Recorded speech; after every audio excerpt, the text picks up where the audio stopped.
if you had a chance to battle any artist right now, who would DMX battle? Yeah. Jay. What? Are we saying Jay Z? Yeah, I think that's what he's saying. Yeah, who you take? Nigga? Yeah. He going straight to the top.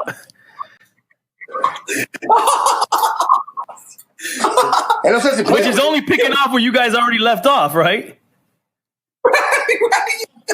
Yeah. There you go. A real battle number 3. Right. Yo, that would be epic for the culture right there. It is I, and I am him. You now tuned in with the one that want to win. This is Kevo the Voice, and we on K-Talk, where I get to talk about whatever I want to talk about. As you know, due to COVID, content's been a little bit dry now, a lot going on. A lot of stuff I really want to talk about besides COVID, but I already did 2 videos for COVID. I don't want to sit there and talk about COVID every day. But I think just last night, I forgot I was reading, but I saw the thing went up on Nore had an interview, a Zoom interview with DMX, and everybody. I'm not sure if everybody know, but Swiss Beats and Timbaland got the Verzuz challenge going on, where 2 legends go against each other. It's supposed to be all for the culture. It's just not a diss. It's all in support of the culture. It's to show love. And Nore on Drink Champs asks DMX, who is it that he would battle? And without hesitation, X said Jay. And Nore was like, Jay who? I was like, come on, man, you know what, Jay Z. So X was dead set on it. Now, for a lot of y'all, like y'all might be young to the game, to the hip hop game.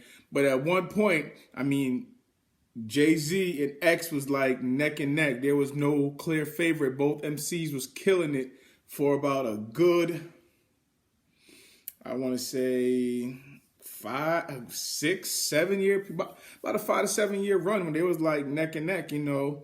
X would drop, Jay would drop, X would drop, Jay would drop, and it was just like, that's why the 90s and 2000s, the golden era of hip hop, and it was just really, really dope music.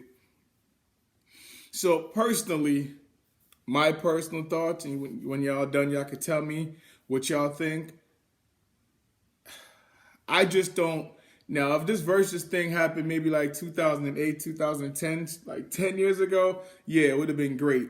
The problem is why I can't put and I love X. X gave us classic. We got some classic album, classic songs. I mean, like I said, the man's a legend. But X haven't really dropped anything in like 12, 13 years. I think last time X had a hit album was The Year of the Dog, and that was 2006. The last time DMX did something was 2006. Since 2006, Jay's continued to drop albums and number 1 albums all up to 2017 when he dropped 444. So it's a little bit hard for me to compare someone that had a good 8-year run, but then that person continued going for a whole nother decade while one person kind of like faded away and was dealing with a bunch of personal stuff that he was dealing with. So it's kind of hard for me. But I looked at it and I say, when I compare the numbers, man, surprisingly, now, y'all don't know, but X was selling records. So if you compare As Dark and Hell Is Hot to like Jay In My Lifetime, and Jay did like 1.4 mil, X did like 5.4, like sold way more. If you compare Hard Knock Life Volume 2, Jay did 5 million. Flesh of My Flesh, Blood of My Blood, that did 4 million. What else? I compared, if you looked at, and then there was X in 99, that did 7.5 million. And The Life and Time of Sean Carter only did 3 million. In my opinion, when X started falling off, the Great Depression, he did like 2 mil, and Jay dropped The Dynasty and did 2.5, but the same year, he also dropped, a year later, he turned around and dropped The Blueprint and did 2.7. So both of these dudes was doing numbers and coming out with singles and dropping hits after hits. But like I said, for me personally, it's just the part where I have to look at it and say, longevity, just the body of work wasn't there for me to really say I want to compare. Jay Z and DMX body of work together. However, there is an artist I would like to compare to DMX.